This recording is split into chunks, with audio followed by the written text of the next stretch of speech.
कमलापुर नामक एक गांव में।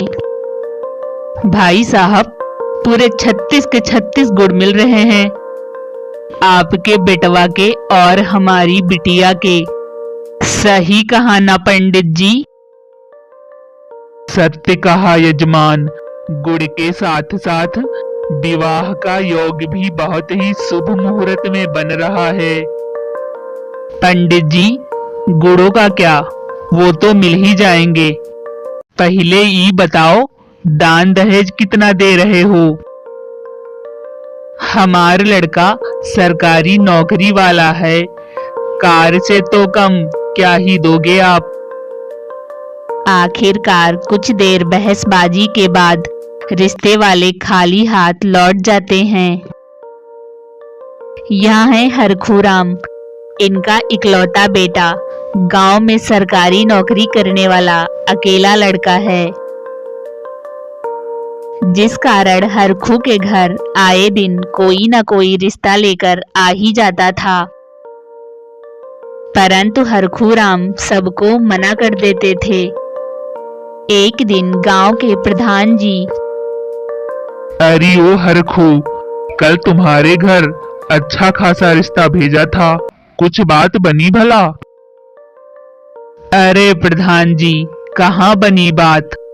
हमने तो बस एक मारुति कार 5 लाख नगद मांगे थे, परंतु वो लोग नगदी देने से साफ मुकर गए, तो मैंने भी कह दिया, तुम लोगों से नगदी नहीं दी जा रही तो चुपचाप चलते बनो।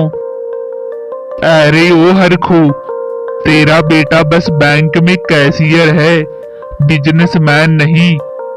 बस रोज रोज लाखों का लेन देन ही करता है, उसको मिलते नहीं हैं। परंतु हरखू को कहाँ प्रधान जी की बातें समझ आ रही थी। हरखू के सर पर तो सरकारी नौकरी का घमंड चढ़ गया था।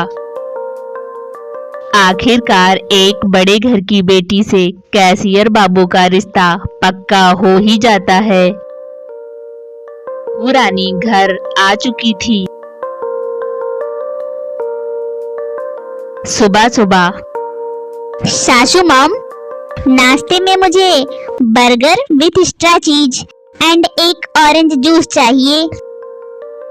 अरे ओ बहू रानी, आज तो तुम्हारी पहली रसोई है, अच्छा सा कुछ बना लो, पड़ोसी आते ही होंगे। अरे अरे, आप बहू लाए हैं या भंडारन? मैं नहीं बनाऊंगी इतने लोगों का खाना। धीरे धीरे हर दिन किसी न किसी बात पर सास बहू की बहस हो ही जाती। घर का माहौल बहुत ही तनाव भरा हो गया था। एक दिन, मम्मी जी, मेरे मोमो बने कि नहीं? 2 घंटे से वेट कर रही हूँ। नहीं बने हैं और ना ही बनाऊंगी। दाल चावल बना है, खाना है तो खाओ, नहीं खाना है तो मत खाओ। महारानी जी, तुम्हारी तो डिमांड ही नहीं खत्म हो रही। एक काम करो, दूसरे में लगा देती हो, दूसरा करो तीसरे में। मुझे आपसे बात ही नहीं करनी, अब तो सीधा ससुर जी से बात होगी। वही बड़ी बड़ी बातें करके लाए थे। तुझे बहू नहीं, बेटी बना के रखूंगा। यह कहकर नित्या निकल जाती है गांव में हरखू को ढूंढने।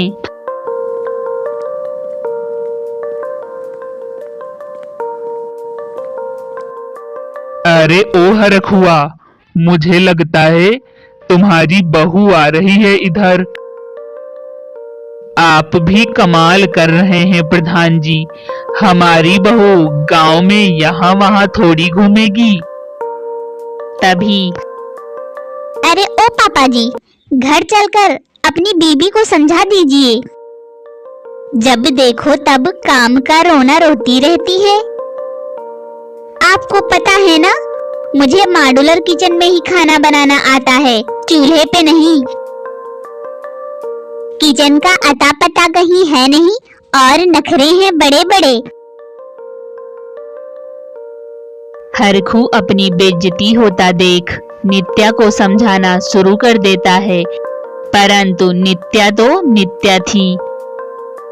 मुझे मत समझाओ पापा जी। अरे जब काम वाली ही चाहिए थी तो कोई अपनी जैसे लाते, खूब खिलाती चूल्हे की रोटियां। नित्या हरखू को खूब सुनाकर वापस लौट जाती है। तभी प्रधान जी हरखू के मजे लेते हुए, कहा था ना हरखू, रिश्ता बराबरी में करना चाहिए। हाथी को खरीदना तो आसान है, परंतु पालना नहीं। बेचारे हरखू को अपने किए पर पछतावा हो रहा था। प्लीज दोस्तों, स्टोरी को लाइक करो, सब्सक्राइब करो एंड शेयर करो।